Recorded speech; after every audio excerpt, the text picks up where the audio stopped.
हाँ जी, नमस्कार, राधे राधे, हर हर महादेव। मैं आपका आचार्य देव। तो चलिए, पितृपक्ष की सबको मंगल में शुभकामना। आपके पितर आप पे प्रसन्न हों, संतुष्ट हों और आपके चौतरफा विकास हो। आज हम इस वीडियो में बात करेंगे ये पितृपक्ष में खाना क्यों खिलाया जाता है, और खासकर कौवे को, कुत्ते को, गाय को। इसमें आज बात करेंगे कौवे की। तो जो खाना खिलाने की परंपरा है, कहा जाता है कि महाभारत काल में जब महाभारत का युद्ध हुआ तो कर्ण जब स्वर्ग में पधारे तो कर्ण को खाने के लिए स्वर्ण आभूषण, रत्न इत्यादि दिए गए। तो बड़ा आश्चर्य हुआ उन्होंने कहा, ये क्या है? बोला, आपने जीवन भर क्या दान किया? जो आपने दान किया है वही आपको यहाँ मिलेगा। आपने कभी दान नहीं किया, अन्न दान नहीं किया, भोजन का दान नहीं किया, सदैव स्वर्ण दान किया, आपने रत्न दान किया, वो आपको प्रदान किया जा रहा है। तो आप जो भी कुछ दान करेंगे, परमात्मा 10 गुना, 100 गुना, 1000 गुना आपको वापस करेंगे। इसलिए अन्नदान या भोजन खिलाने की परंपरा आरंभ हुई। आज बात करेंगे श्राद्ध पक्ष में कौवे का महत्व। कौवा, काक चेष्टा वको ध्यानम, तो चेष्टा का प्रतीक है। कौवा क्या है? चेष्टा का प्रतीक है। शास्त्रकार कहते हैं, अपि कीट पतंगा नाम सुनाम चांडाल योनि नाम दत्वानम लोक मापनोति प्रजापत्य शतम समः। आप जो कीट को, पतंग को, चांडाल को खाना खिलाते हैं, दान देते हैं, तो यज्ञ जैसा फल मिलता है। चांडाल, पंछियों में जो चांडाल की संज्ञा प्रदान की गई है वो कौवे को दी गई है। पशुओं में जो चांडाल की संज्ञा प्रदान की गई है वो कुत्ते को दी गई है। मनुष्यों में आपको पता ही है। तो एक तो ये कारण है।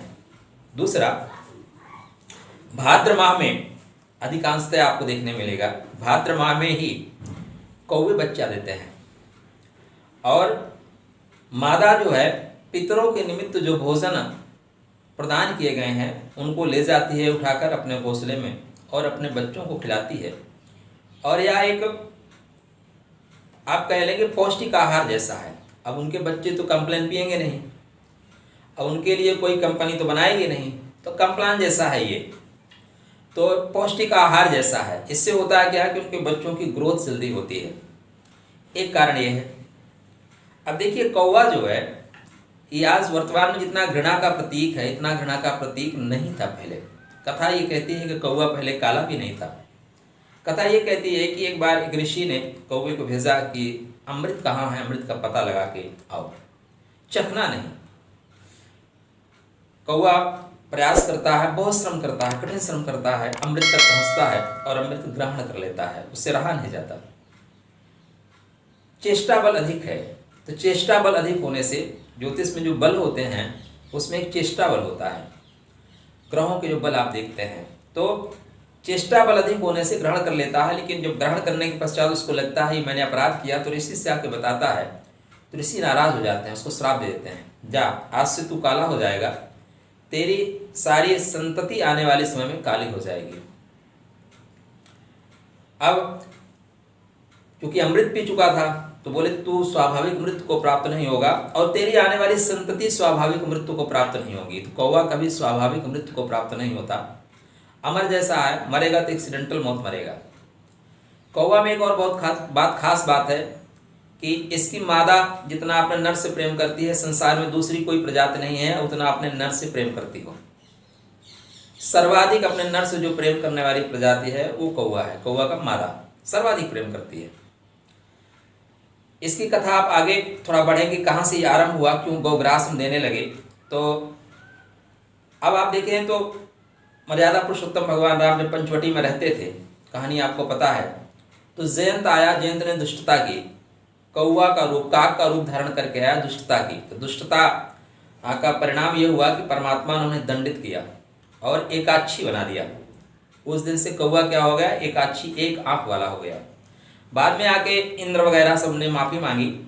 तब फिर परमात्मा ने कहा, माने मर्यादा पुरुषोत्तम भगवान राम ने कहा कि आज के बाद जो तुम्हें भोजन दिया जाएगा वो डायरेक्ट पितरों को पहुंचेगा, इसलिए तुम पितरों के बीच कनेक्टिविटी का काम करोगे, मैसेंजर का काम करोगे।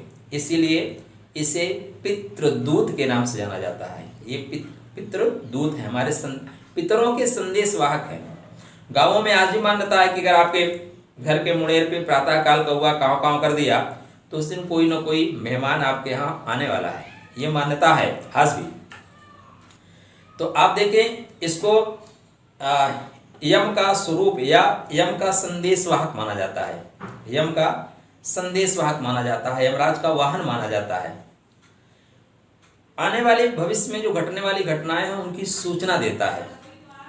एक और खास बात जो पितरों से हमें कनेक्ट करती है कौवे को, वो ये है कि कभी भी कौवे को आप अकेले खाना खाते नहीं देखेंगे। आप रोटी फेंक दीजिए, चावल रख दीजिए, एक कौवा है वो काव काव करके अपने जितने भी उसके इष्ट मित्र हैं, परिवार के लोग हैं, सबको बुला लेंगे, अकेला नहीं खाएगा। इससे समझना क्या है? इससे समझना ये है कि हमारे जो पितर हैं, हमारे जो घर में बड़े हैं, आपके घर में जो बड़े हैं, आपके बाबा जी हैं, दादाजी हैं, पिताजी हैं, वो कभी नहीं चाहेंगे कि वो अकेले खाना खाएं। उनकी कोशिश ये रहती है कि सब परिवार बच्चों के साथ बैठ के खाना खाएं। अगर 4 रोटी बनी है, खाने वाले 8 हैं, तो आधी आधी बांट के ही खाएंगे, लेकिन सब लोग साथ में खाएंगे।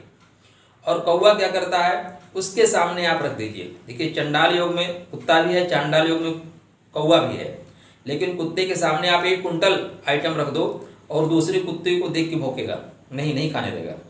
लेकिन कौवे के सामने आप 4 टुकड़ा फेंक दो, लेकिन वो अपने जितने सगे संबंधी हैं, मित्र हैं, उनको बुलाएगा। तो ये हमारे घर के जो बुजुर्ग लोग होते हैं वो क्या करते हैं, घर में जो कुछ भी बना है मिल बांट कर खाएंगे यार, अकेले थोड़ी ना खाएंगे।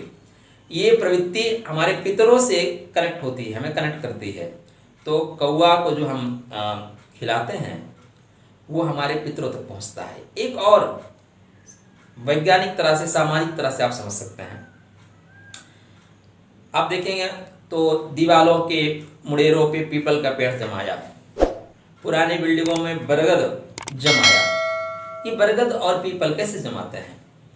तो कौवा जो है बरगद के और पीपल के फल खाता है, उसके गूदा को तो हजम कर जाता है, लेकिन उसकी जो बीज होता है वो उसके जठराग्न में जाता है और वहाँ से उसके गुदा द्वार से होकर निकलता है। तो वहाँ पे एक पदार्थ बनता है जिसका नाम है एंजाइम। जब उस पर एंजाइम लग जाता है तो उसके बीज माने पुष्पित पल्लवित होने के लिए, प्रस्फुटित होने के लिए उनके लिए सहायक हो जाता है। ऐसा बीज जहाँ गिरेगा वो उसको संसाधन मिले या ना मिले, थोड़ी सी जमीन मिलेगी, वहाँ पुष्पित आप कह सकते हैं प्रस्फुटित हो जाएगा, पुष्पित पल्लवित होना शुरू हो जाएगा। तो पीपल और बरगद क्या करते हैं, 24 आवर ऑक्सीजन देते हैं। प्रकृति में संतुलन के लिए भी कौवों का होना आवश्यक है। ऑक्सीजन कितनी महंगी है, कोरोना काल में आप लोगों ने देख लिया है। इस ऑक्सीजन का एक स्रोत है कौवा। ये जो आपको पीपल बरगद बहुतायत मात्रा में दिख रहे हैं, जिस दिन इस संसार से कौवे विदा हो जाएंगे, ये पीपल और बरगद की मात्राएं भी धीरे धीरे खत्म हो जाएंगे। तो इसलिए कौवे का विशेष महत्व है। तो अब कीट पतंगा नाम सुना चांडाल योनि नाम, जो चांडाल योनि में है कीट पतंग है, इनको जो है खिलाना चाहिए। इनको खिलाने से पितर प्रसन्न होते हैं, क्योंकि तर्पण सिर्फ पितरों के लिए नहीं है, तर्पण सृष्टि के निमित्त जितने भी चीज़ें बनी हैं उनको तृप्त करने के लिए है। तो जो कौवा है उसका अपमान न करें। वो ये पितृपक्ष में आपके पितर ही उन्हीं के रूप में आते हैं। शास्त्रकार कहीं कहीं ये भी कहते हैं, प्रामाणिकता इसको आप स्वतः समझ लीजिएगा, प्रामाणिक ढंग से मैं नहीं कह सकता कि मनुष्य जन्म मृत्यु के पश्चात पहली योनि उसको ज़्यादातर काक योनि ही मिलती है, अगर शुभ कर्म ना कर रखे हों तो काक योनि में आपके पितर देखने आते हैं कि आप कितनी श्रद्धा से श्राद्ध करते हैं। तो श्रद्धावानम लभते ज्ञानम, श्रद्धा रखिए अपने पितरों के प्रति, जीवों के प्रति। और आपके घर में अगर कौवा आया है तो डंडा मार के मत भगाइए, हो सकता है तो कुछ खिला दीजिए, प्रकृति के निमित्त खिलाइए, क्योंकि प्रकृति के संवर्धन का कार्य करते हैं। तो चलिए फिर चर्चा करेंगे अभी श्राद्ध पक्ष के ही किसी महत्वपूर्ण बिंदु पे। तब तक आपके लिए हमारी तरफ से राधे राधे।